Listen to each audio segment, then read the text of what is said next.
She stood in my doorway with two kids at her side and a smile that didn't reach her eyes. "We're going to live here," she declared, suitcase wheels rattling against my hardwood. I froze, keys still in my hand, the mortgage receipt folded in my pocket like a medal. 15 years of sacrifice, side jobs, skipped vacations. This house was mine. My safe place, my victory. And she wanted to turn it into her kingdom. Behind her, my brother lingered, silent, his guilt tucked into a nervous smile. My parents nodded approval, as if this invasion had been agreed upon without me. "It's family property now," she said. "You'll understand." But I didn't, and I never would. I used to like her. The first time I met her, she was charming. She laughed too loud at my brother's jokes, touched his arm like he was the only man in the room. I remember thinking, good, maybe she'll steady him. Back then, I still believed in family.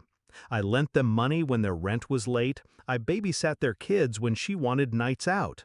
I showed up at birthdays with gifts I couldn't always afford because that's what family does. But she saw generosity as weakness. Every smile, every favor only emboldened her. The signs were subtle at first. Offhand remarks, "This house is too big for one person." Or, "Your brother works harder than you. Don't you think he deserves more?" I brushed them off. People say careless things. Families fight. But then came the whispers at family dinners, my parents asking, "Why not let them stay a while? You have space." That's when I understood.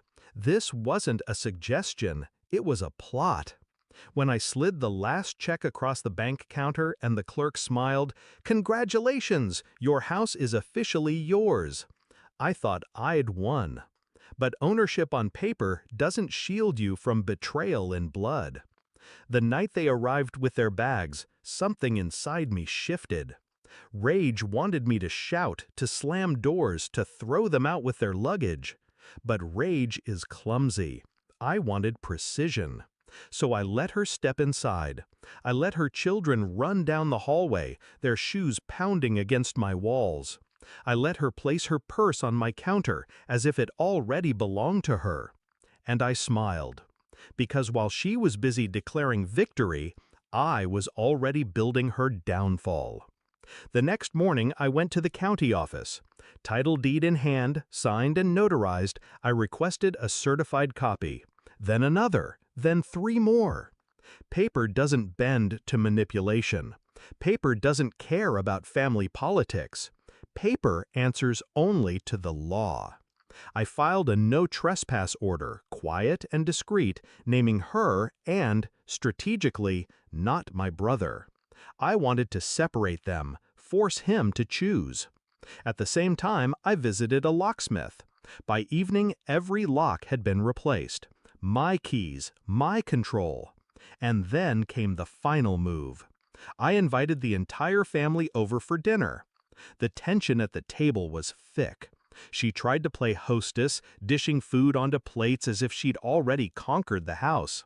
My parents praised her cooking. My brother avoided my eyes.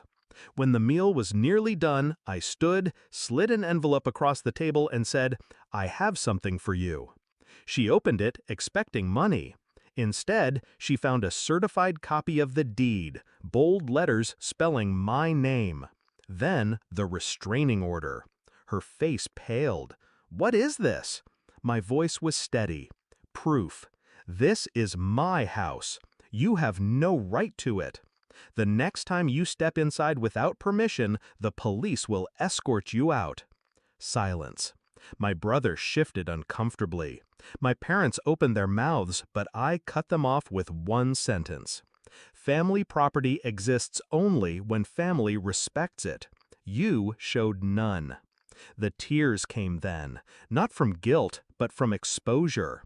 She had counted on silence, on shame, on me caving the way I always had.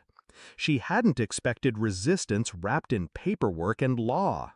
She stood, trembling, children watching wide-eyed, and spat, "You'll regret this." But regret belongs to the defeated. After they left, the house was mine again, truly mine.